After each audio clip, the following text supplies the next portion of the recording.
Hey, welcome back. Van here. In this video, I'm going to show you how to take care of hostas. Have you ever had, you ever bought hostas and the deer and rabbits, whatnot, eat it? Well, I have. And guess what? I know what will keep them out of it. Let me show you.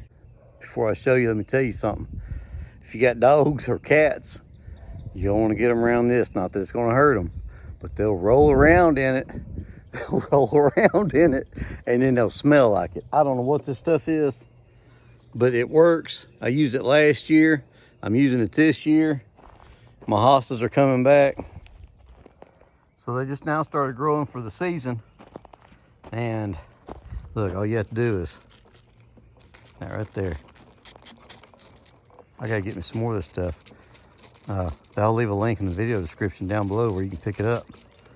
Cause god dang, that stuff's some good stuff. If you like this video, give me a thumbs up. If you're new to my channel is all about saving you time and money with my how-tos and product reviews. I like this product. That's why I'm telling you about it. I hope you like it too. Hope it helps you as much as it has helped me out.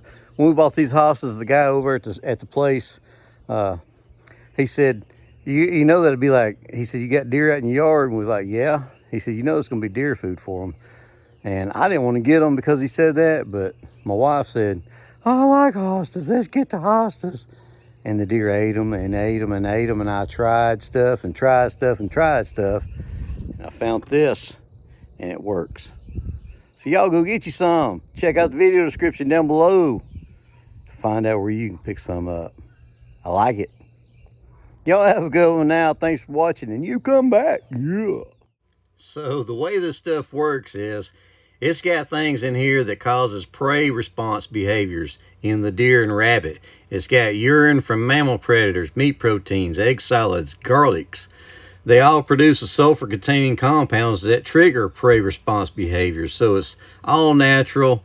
It's not going to hurt your other animals that's around. It's not going to hurt the deer and the rabbits. It's got things in there that causes the deer and the rabbits to think that there's predators around, and that keeps them away. So before they even think about eating on your vegetation, the smell keeps them from doing that. It says, hey, there's a coyote or whatever around over here, so let's not get around it. That's how it works.